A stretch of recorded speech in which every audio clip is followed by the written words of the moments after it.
بذكر الله ترتاح القلوب. بسم الله الرحمن الرحيم. الحمد لله رب العالمين، وأصلي وأسلم على سيدنا محمد وعلى آله وصحبه وسلم أجمعين. رب اشرح لي صدري ويسر لي أمري واحلل عقدة من لساني يفقه قولي. ربي يسر ولا تعسر عليه. اللهم لا علم لنا إلا ما علمتنا إنك أنت العليم الحكيم. اللهم علمنا ما ينفعنا وبارك لنا في علمنا وزدنا علما. اللهم نور في قلوبنا وفي عقولنا نور حكمتك يا رب العالمين، حتى نفهم هذا القرآن ونطبق كما تريد. اللهم آمين. السلام عليكم ورحمة الله وبركاته. waxaan wadaa aan meeshaan kasii wadaynaa duruustii suuratu yuusuf iyo taxliilin aayadaha suuradahaasi oo aan soo sheegnay duruus badan, xikmado badan, axkaam badan inay ku qarsoon yihiin. waxaan soo gaarnay aayadda 11 ee suuratu yuusuf. waxaan soo sheegnay in shir uu dhacay, yuusuf walaalihiisa inay shireen, walaalaha 10 ah oo isku hooyo isku aabba ah si gooni ayay u shireen. shirkaasi waxaan ku tilmaannay inuu yahay ama inuu ahaa shir kooxaysi. wuxuu ahaa shir faamilkii dhexdiisa oo iskala qaybinayo. wuxuu ahaa shir calaamad u ah in qabyaaladda meel ay ku dhammaataysan lahayn. waxaa iskooxaysanayo oo hal qabiil masilayo waa inta isku aabbaha iyo isku hooyada ah, waa 10 isla dhashay. waxaan kaloo ka soo sheekeynay haddii meesha uu soo galo in la isxasdo, waxaa imaanaya oo meesha soo degayo waa shaytaan. shaytaan markuu meesha soo dego, isagoo abuurayo saan hore aan usoo sheegnay cadaawo walaalaha dhexdooda, oo dhanka cadaawada ku abuurantay aysan awood u lahayn, awood iimaani ah, oy isaga celinayaan. cudur uu noqonayaa markaas ku ballaarto jismiga.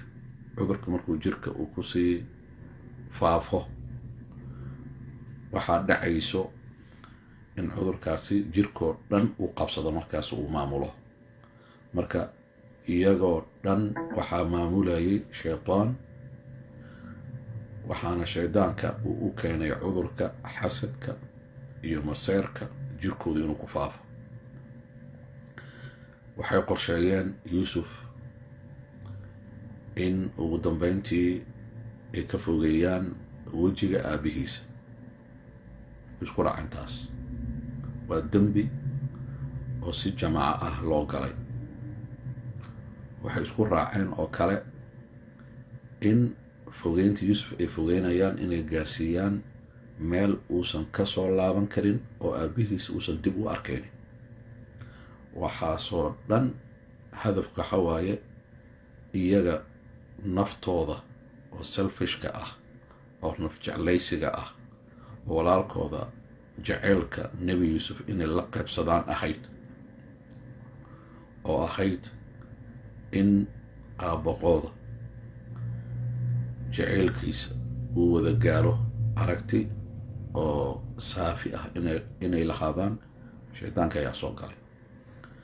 marka waxaa soo gaaran aayad 11. qaaluu waxay yidhaahdeen, aabbooday la hadlaya marka iyagoo wada jira, jamc ahaanay u hadlayaan.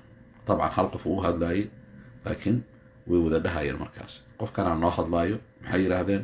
yaa abaana, aabow, maa laka laa ta'manaa. waa aayadda 11 qofka kitaabka furtay أما كتابك أفرا وآية كوي توانات ما لك أبو محاكو ودع لا تأمنا قد نو آمن الله ضح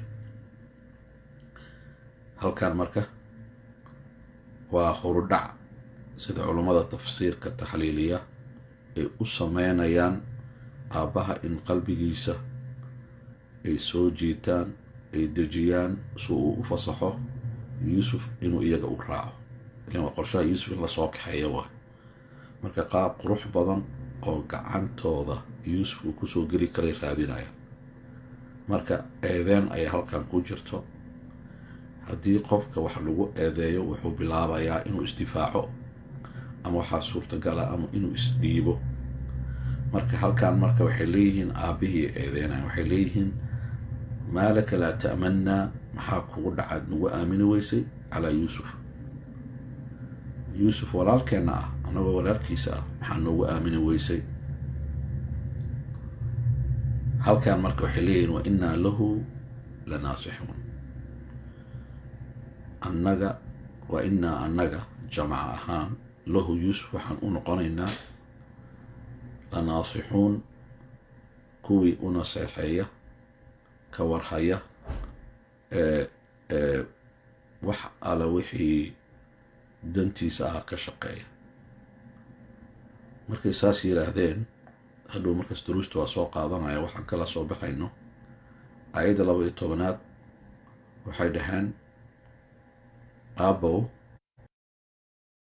معنا غدا أرسله نرعسي أو نغدر يوسف معنا أنا هنرعه بريتو غدا مركو نرعه وحنكوب لنقاذينا يرتع إنو تمشلين دونه ويلعب إنو عياري دونه وإنا له annaga yuusuf waxaan u noqonaynaa intuu ciyaarayo uu tamashlaynayo uu raaxaysanayo alxaafiduun kuwa ilaaliya halkaas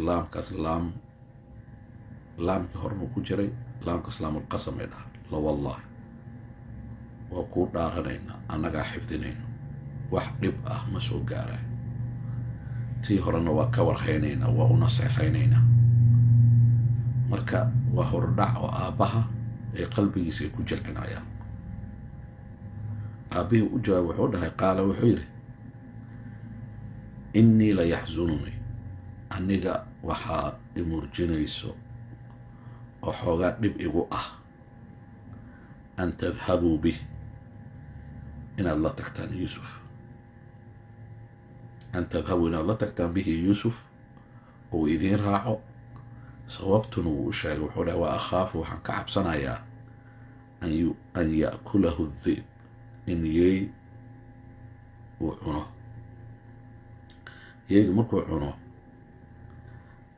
idinka dad xun ma tihidin walaalihiinna oo wixii hadda aad faraha badnaa aad soo sheegteen oo ah inaad ka warhaysaan inaad u naseexaysaan isha inaad ku haysaan inaad ilaalinaysaan waxaas oo dhan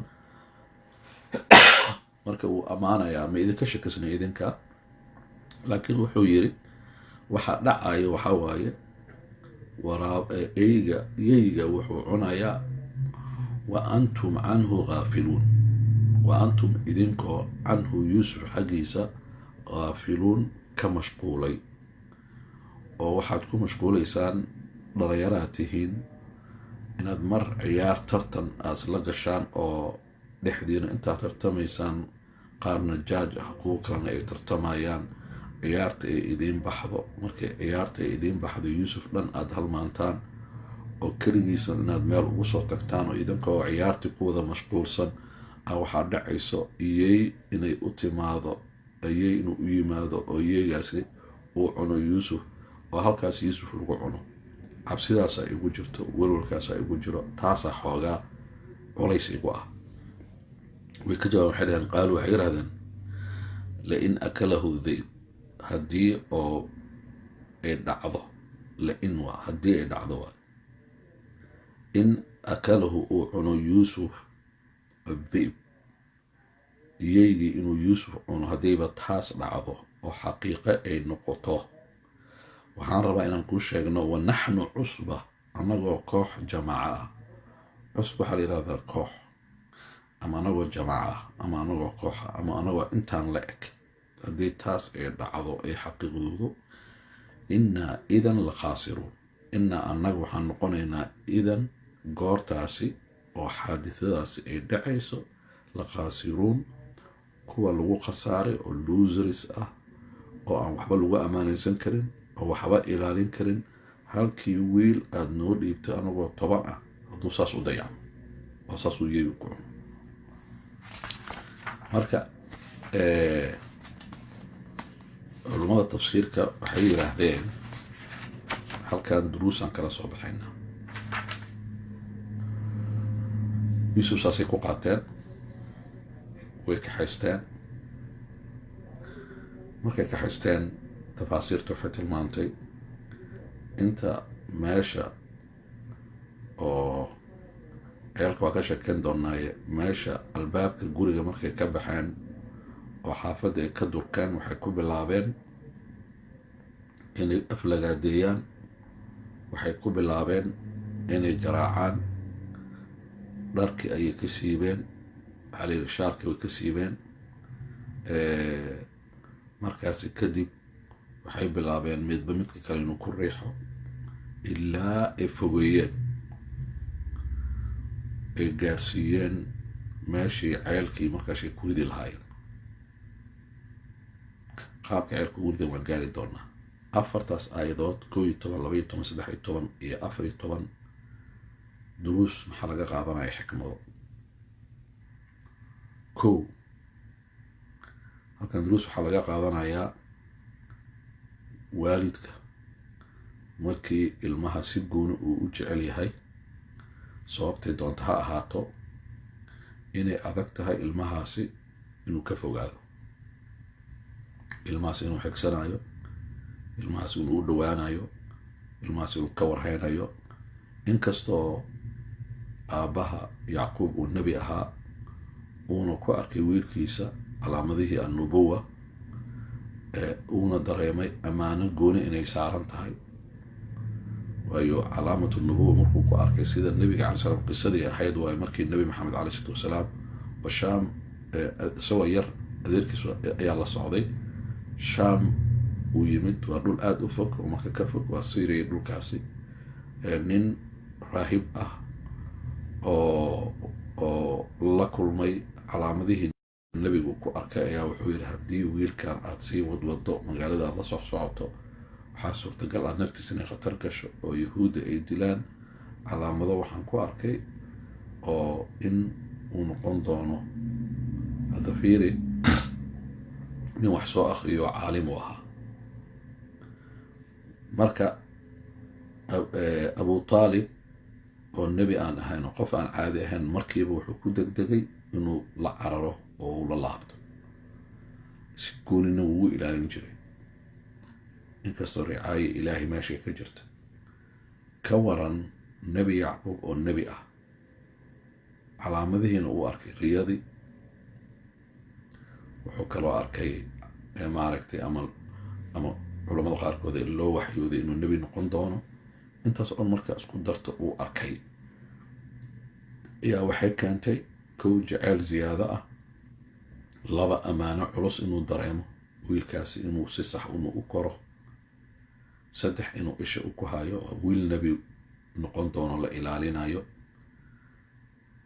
4 waxaa kaloo ammaanada sii cuslaysiiyey wiilka hooyadiisa way ka dhimatay rajo waaye marka si gooni u hayay hooye aabba booskiisu ku jiray 4 waxaa kaloo u arkay in wiilasha walaalihiisa ay si gooni ah ay u maagayaan oo ilaa riyadii uu ka akhristay in haddii ay ka muuqato in yuusuf uu wax noqon karo inay ka takhalusi karaan taas marka waxay keentay inay ku adkaato marka aabbaha noocaas oo kale ah ilmo oo ka muuqda astaamo xag caqliga ah iyo xagga muuqaalka ah iyo dadaalo gooni ama karti haddii ka muuqato kale aabbihii uu ka jeclaanaya ilmaha kale hadduu ka jeclaado mid kaloo muhimna waxa waaye jaceylka oo qalbiga ah ilaahay qofka uma qabto laakiin ilahay wuxuu qabtaa qaybinta uu dadka u qabtaa waalidiinta. markii wax la qaybinaya ilmaha u qaybinaysid si cadaalad ugu qaybi. marka meeshaan waxaa laga fahmayaa jaceylkaasi yuusuf uu qabay inay ogaayeen, maadaama ay ogaayeen marka inay dejiyeen khuda oo ah ama plan ama qorshe wiilkaasi ay ku qaadan karaan. marka qorshahaasi waxay ka bilaabeen inay eedeeyaan aabbaha. macnaa hadalka meesha qaabkii u dhiga waxa waaye, adoo aabbaheenna ah, adoon kaa rajeynayna in walaalkeenna aada nagu aaminaysid oo anaga maadaama rag waaweyn aan nahay, qaabka hadda oo aan kuu aragno in walaalkeenna adiga aada na kala dhexgelayso aabbihii oo maqaamkan gaarsiisan oo nebi ah ma kaa filaynin. marka culayskaas ay saareen. marka halkan lidaalika waxyaalaha lagala soo waxaa ka mid ah qofka haddii culays la saaro inuu dabcayo soo u dhiibo waxa ugu qaalisan oo gacanta ku haysto. halkan waa laga fahmayaa waxa ugu qaalisan oo yacquub oo gacanta uu ku haysto waxay ahayd wiilkiisana ugu dambeyntii culayska la saaray kadib uu dhiibay. waxaa kaloo halkan laga qaadanayaa koox wada socota iyo hal. marka la isbarbar dhigo kooxda wada socota, awoodda kooxnimo ayaa waxay keenaysaa in la aamino awooddaasi muuqaalka ay u muuqanayaan. marka waxay weydiistaan waa la siinayaa. koox wada socoto, hal qof oo keligii socdo markuu wax weydiisto lama siinayo. taasna waxaa keenayso dadka waxay fiirinayaan tiro badnaanta, waxay fiirinayaan awoodda, waxay fiirinayaan intaasoo caqli iyo xoogga isku tegay wax weydiisanaya. marka mashruuc haddii weydiistaan loo ogolaanayo, kooxnimadaa keenaysa. marka waa naxnu cusba. halkan culamadu waxay leeyihin waxaa laga faaidaysanaa marka la taxliilinayo faa'iidada ay leedahay in koox la ahaado. markaasi kooxdaasi ayaa waxay abuureysaa culays oo kooxdaasi waxay rabaan ay ku heli karaan. marka weligaa keligaa ha socon. markaa rabta inaad wax weydiisato jamaaca ama koox ama community ahaan wax u weydiista waa. hadda waxaa laga qaadanaa matalan Somali community meeshaan ku nool nahay, markay gooni ay wax u weydiisanayaan cid qiimeynaya ma laha. laakiin community wada socda oo cusba ah markay wax weydiisato waa la qiimeynaya. darsigaasna laga qaadanaya. waxaa kaloo laga qaadanayaa haddii community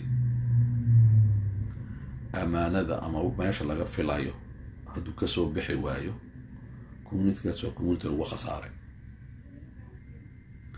مثلا هذا community Soomaalida oo kale Minneapolis iyo Twin Cities iyo Minnesota waxaa lagu tilmaamaa 100 kun inay gaarayaan ama 125 kun. tirada intay doonta ah waa tiro badan marka loo fiiriyo naga dhexdeena, laakiin wadanka kama nihin ama gobolka kama nihin, waa minority. laakiin tiradaasi badan waxay keenaysaa haddii ay isku duuban yihiin, haddii ay nidaamsan yihiin, haddii wada shaqayn ay ka dhaxayso, haddii aragti fog ay wada leeyihiin.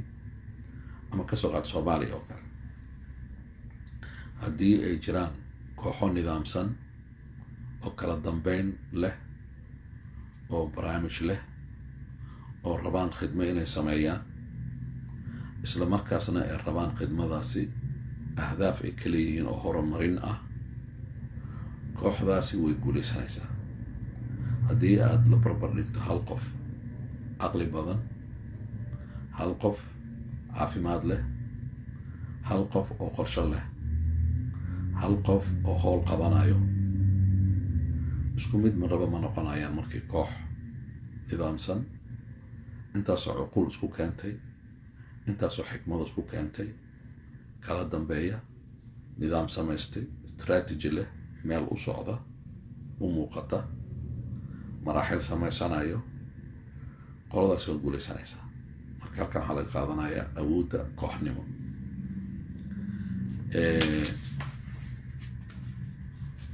markaasi way ka dhaadhiciyeen, saasay ku qaateen.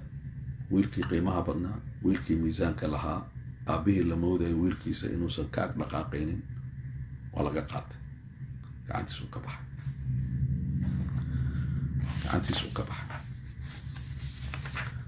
aayadda 15 falamaa dahabuu bih, markay la tageen, wa ajmacuu ay go-aansadeen si wada jir ah. maxay go-aansadeen? an yajcaluuhu inay dhigaan fii ghayaabati aljub. aljub waa caylka, ghayaaba meesha ugu hooseyso salka ceelka inay ku tuuraan. markay go-aankaas ay gaareen oo dhib kasto carabka waxa ka soo baxayo, dharbaaxyaday ku dhifanayaan, fiirka, juqjuqeynta, dhulkay ku tuurayaan. isaga uu hadlayo u dhahay walaalkiinaan ahay, maxaad igu samaynaysaan? waa yarahay, ma ii naxariisataan? maxaa qabow igu dilaysaan? dharka maxaa igaga siibteen? intaasoo dhan ay ku samaynayaan. ilaahay subxaanahu wa tacaala wuu waxyooday. wa awxaynaa ilayhi ulaha ilaahay subxana wa tacaala waa uu waxyoonay. qaabka marka culummadu waxay dhaheen waxaa laga yaabaa in jibriil loo soo diray oo jibriil uu la hadlay, jibriil in la tusiyey, in jibriil uu arkay oo iyaga laakiin aysan arkin. wuxuu leeyahay marka ilaahay subxaana wa tacaala latunabbi'annahum, waad ugu sheekeen doontaa iyaga walaalahaaga biamrihim haada, qisadan oo ah inay aabbo oo ku jeclay kaa soo kaxeeyeen, oo markay kaa soo kaxeeyeen oo banaankay kula soo fogaadeen oo waxaanoo dhan ay kugu samaynayaan, waa ugu sheekeen doontaa. wahum laa yashcuruun, wahum iyagoo laa yashcuruun ay ku garanaynin inaad yuusuf tahay markaad sheekada u sheegaysa. sababtaa maqaamka aad gaartay iyo mas-uuliyadda markaasi aad xambaarsan tahay iyo meesha aad fadhiso iyo sida lagaaga dambeeyo, waxaasoo horumar aad gaartay iyagoon dareemaynin, aysan ogeyn, ayaad waxaad u sheegi doontaa. waxustaan wiil yaroo yuusuf u dhihi jiray oo muddo aad u fog 20-30 sano ka soo wareegatay oo sidaas aad u gasheen oo u sheegi doontaa. halkaas marka culummadu waxay yidhaahdeen nebi yuusuf hadalkaasi marka loo sheegay oo loogu waxyooday waxay dejinaysaa xanuunkii hayay. sababta wuu ooynayay markay garaacayeen, wuu ooynayay markay ay wax ka sheegayeen, ay caynayeen. intaasoo dhan oo hintii wixii oo dhan haysay ilaahay subxaana wa tacaala ayaa dejiyey. dhib ma lahan, waa ka gudbaysaa waxa aad xanuunka hadda aad maraysa. dhib ma lahan, waxa hadda aad arki doonto oo dhan waa dhibaatooyin aad maraysid, laakiin waxaa ka dambeyn doono maalin weyn oo qurux badan oo ku imaan doonto. culamada halkan waxaa laga qaadanayaa 2 shay oo culculus laga qaadanayaa, 2 duruus. درسك كواد وهالكان laga qaadanaya waxa waaye oo aad muhiim u ah, haddii innocent aad tahay, haddii aad tahay qof aan waxba galabsan, ama ilmo ahaw ama qof weyn ahaw, allahu macaka, ilaahay macaga waa, ilaahay macaga waa. kow, maciyatullah keliya ma ahan. 2, waxaa kaloo laga faa'iidaysanayaa ilaahay subxaanahu wa tacaala markii aad keli noqoto ama markaad madluum tahay, aad dulman tahay, ama marka oo lagugu goobanayo oo niyadaada ama ay kugu muuqato in wax walba ay soo dhammaadeen, albaabadii ay wada xirmeen, ilaahay subxaana wa tacaala albaabkiisu kuu furaya. ilaahay qofna ma dayaco, madluumka la dulmay ilaahay ma dayaco. darsi laga qaadanayo waxa waaye ilaahay qof madluum ah ma dayacayo. haddii adduunkoo dhan ay iska kaa tagaan oo ay dhexda ku gashtaan ay rabaan in wax ku yeelaan, ilaahay subxaana wa tacaala macaagu noqonayaa, isla markaasna waad ka adkaanaysaa cidda ku dhibayso awoodooda intay doonta hala ekaato. halkaas laga faa'iidaysanaya. waxaa kaloo laga faa'iidaysanayaa nebi yuusuf inuu nebi yahay, sababta waxaa loo waxyooda waa nebi.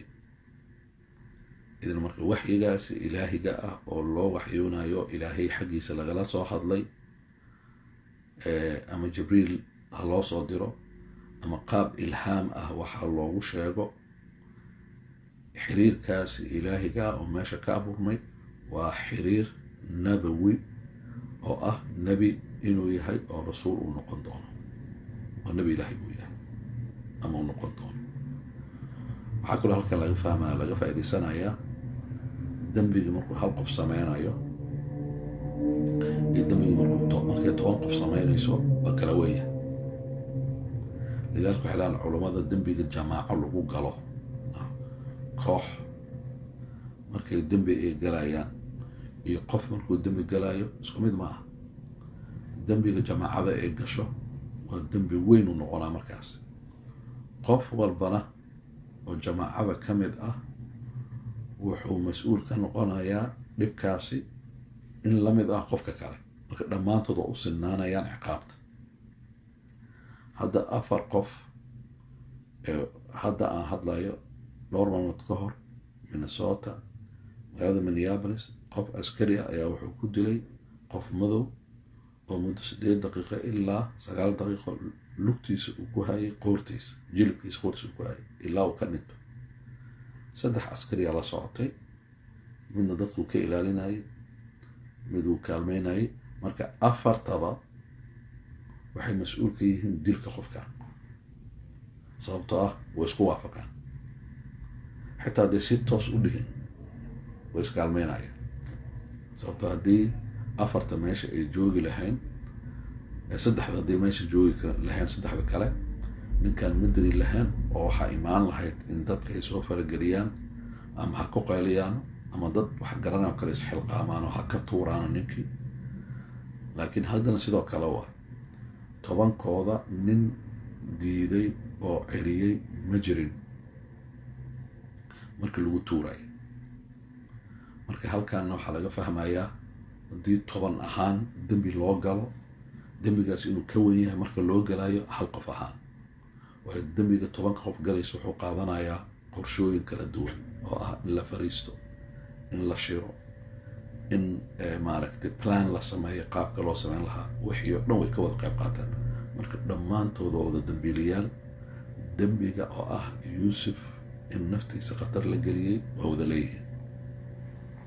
waxaa kaloo halkan laga faa'iidaysanayaa oo duruus ahaan laga qaadanayaa, waxaa la yidhi markii oo meesha ay ku tuureen dharkay ka dhigeen, qorshay sameeyeen oo ah in maaragtay ay gowracaan laxdii ay gowraceen dhiiggiisa ayaa waxay mariyeen khamiiska yuusuf markay ka siibeen kadib. waa tii dharla-aan ay dhigeen, laakiin hal mid ay halmaameen. waxay halmaameen khamiiska inay jarjaraan. hadhow aan taas taxliilinteeda gelaynaa, laakiin waxaa hadda maadaama aan soo marnay ceelka markay ku tuureen waxaa la yidhi xarig ay ku xirxireen isagoo dhan.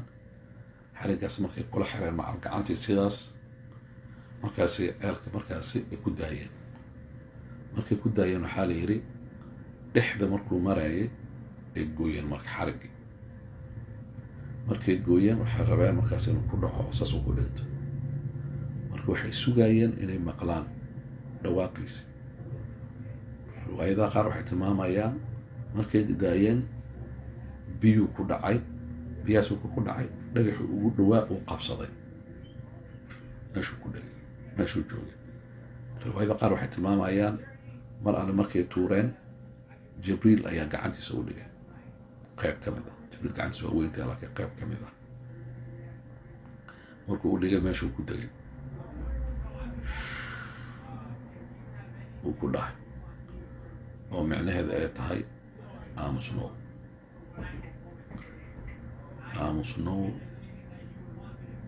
إلهي والله صعدا وماشي لهن علمضة وأوحينا هالكاس أي كتب جبريل أيا وحيري على وحي سمعنا يان أردن إلهي والله صعدا وحكو سمعنا يان إنتان وكجد بيسا waxaad gaari doontaa darajo sare qof weyn oo sharaf leh oo madax ayaad noqon doontaa kadibna waa u sheekayn doontaa waxay kugu sameeyeen halkaas waaye marka halka jibriil ugu sheegay culamada qaar tafsiirka waxay dhaheen waxaa dhacday marka xarigga ay gooynayeen waxay ugu talagaleen inuu saas ku dhinto halkaas waxaa laga qaadanaya culamada ay dhaheen darsi ah waxaa laga qaadanayaa haddii qofka xasad iyo maseer cuduradaas uu ku dhaco wuxuu ka daboolayaa uu ka qarinayaa wuxuu ka daboolayaa ama uu ka qarinayaa qofkaasi inuu arko wax walba sida ay yihiin uu arko مثلا المير inaad xarig ku xirxirto dharka aad ku dhigto adoo idinkoo koox fara badan ah oo aad ku tuurtaan ceel uu ku dhiman karo caqliga toosan hadduu arko ma sameynayo laakiin caqligii toosnaa ayaa waxaa saydareeyey oo ka qariyey inuu u fikiro sida saxda ahayd maseerka iyo xasadka لذلك علماء وحنهان والله عذر وخطر قصة يوسف وحياله وين ولا دفع لسان حكمت عذر كمسار إنه يا عذر قفكم كقدع وكفكر أيه قفكم كمسار إنه دلو إنه لقويه إنه شر ومليجو إنه شرر كقب لو قف كاسي وكمسار لقوا بإنا ينولشي سأردن ما أركا يوم أركا waxa saxda ahaa maseerka dartiisa sidoo kale qof haddaad xasado xasadka waan soo sheegnay macnihiisu inuu yahay nicmo ilaahay uu qof siiyey inaad nicmadaasi aad ka maseerto aad jeclaato in qofkaas laga qaado oo nicmado dhan laga xayuubiyo nooc doonta ahaato nicmatul cilmi ha ahaato nicmatul maal ha ahaato nicmatul awlaad ha ahaato أولاد بدن إلهي سي أو ضباريات قف حاس إلهي سي أو باريات أمان جبر إلهي وكم الناستي ويل أو بارئة من كذا وسي أو مركز متكلا كحسديسو مركز حسد هو عذر قطر سنواي أو قفك فكرة روح وحسدي نرشر من نكقاض درسك laga qaadanayo duruusta ugu waaweyn taas ayaa ka mid ah inay ku fikiraan wiil yar oo raja ah hooyadiisa dhimatay aabihiisa si gooni ah u xanaanaynayay inay ka soo qaataan waa evilnimo waa maskax shaydaan ka buuxsantay oo shaydaan maamulayso maseerka iyo xasadka dartiisa ugu dambeyntii waxaa laga faa'iidaysanaya halkan casharkan meeshaan ku joojinayna waqtiga oo dhammaaday dartiisa waxaa laga faa'iidaysanayaa qofka haddii xasad ama maseer uu dego maskaxdiisa haddii aan degdeg loo daweyn inuu khatar ku noqonayo naftiisa iyo nafta uu ka maseeray iyo bulshada guud ahaanba fiiri inta dhib ay gaarsiiyeen xasadka dartiisa wiil ay aabihiisa ka soo kaxeeyeen aabaha waa dhibtooday mar alle markii ay ku qanciyeen aabbow noo daa hana raaco wuu ciyaarayaa aragtii wuu tamashleynayaa intaasi ay dhaheen annagoo dhan oo wiilashaadii aad dhashay ah mana aamini la'dahay culays waaye aabbihii culays ayaa koray markii uu kasii socday yuusuf aabbihii hag buu siiyey wuu dhunkaday I love you وجعلها كما ديعن إلها كو إلالينايا وكو دعينايا ساسو يوسف كو بحي مركب يوسف إنه راع مرة بي أبي سادح راع أبها كل تلي إنه راعه ودعي ودون كذا يوسف ساسو كبحي وكفيري أنت اللي جوية يسميان أبا ويلك جعلا إكاكحيستان ويل نف بنا آدم له بيسوك حيستان دارك أي كدغان intaasoo dhan waxaas ay sameynayaan oo dhan uma muuqdo maxaa ka qariyay xasadka maxaa ka qariyay maseerka marka ilaahay subxaanahu wa tacaala ka magan galaynaa cudurka maseerka iyo cudurka xasadka qisada iyo tafsiirka meeshaan kasii wadi doonnaa waxaan ku istaagaynaa aayaddaasi 15 ee suuratu yuusuf wasalaamu calaykum waraxmatullaahi wabarakaatu